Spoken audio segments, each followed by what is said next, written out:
Well, good morning, Business 20 students. This is week number 14 in our 16-week business mathematics course here at Norco College. And this week we're going to be looking at a new chapter that I usually don't cover, but I've added to the class. I think I made a comment in either one of the videos or even in the email that I had excluded certain chapters, but as I went back through our COR, which is our course outline of record, we are required to cover these other chapters, so I incorporated them back into the course. So this one's going to be on insurance, and it's only one chapter, and there's going to be a little bit of a look at life insurance, a little bit at home or property insurance, and then a little bit on auto insurance. And I may not get into auto insurance. I haven't decided yet because I'm still building it as I do this video. So if I don't include it, I'm sure you'll be happy. If I do, I'll make it very minimal. But either way, this is what you're covering this week and how it relates to your business, especially when it comes to uh, your property insurance, things like that. But it's important for you to know how to calculate this stuff.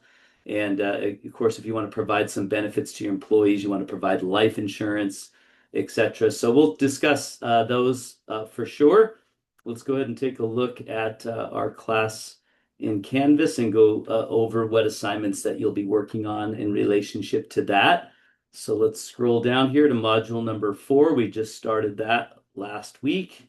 And so here we are, module number 4, week number 14. Now it's not published yet because I'm still working on it, but once again, you have a read me first, then you have a help Sienna. So you'll see how insurance is put into the context of business in general, and then how it relates to Sienna specifically. There's a study page on chapter 19, which shows you what sections of the book to cover. Unfortunately, I do not have any videos on this. I've not taught on it before per se. So just do your best looking through the book, figuring it out. If I have a chance, I'll try and do a video. If you have any struggles, please reach out to me. I will try and provide a few YouTube videos if I can. And then again, you have a check-in assignment. You have a quiz on chapter 19. This will just be questions from the book. This will be actual questions you have to answer mathematically. Well, they both will. And then finally, you have your case study that you started last week. Now, your case study, again, I apologize, I got everything shifted. Really has to do with the last module. So make sure you're going back into chapter 16 and chapter 15. Normally I have chapter 15 this week, and that's why I save it for this module.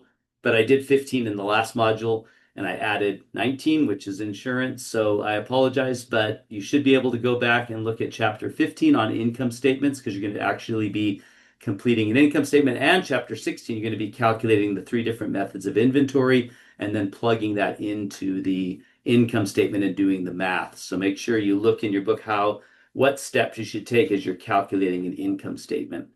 But that's pretty much it for week number 14. If you need anything, don't hesitate to reach out to me via email or text. We can try and set something up if it doesn't make sense, but it should be pretty straightforward. Following the process that the book gives for working out these problems, you should easily be able to solve them. And I'll make sure that I probably will use more multiple choice this time around for these problems, just as I did for chapter 13 last week. So, all right, we'll have a great week, and we only have 2 weeks left after this. Next week, you're going to be looking at, I believe, investments and things like that. And then the final week, you'll be looking just to do your final exam. So, all right, well, have a great week, and you will see me on video again next week.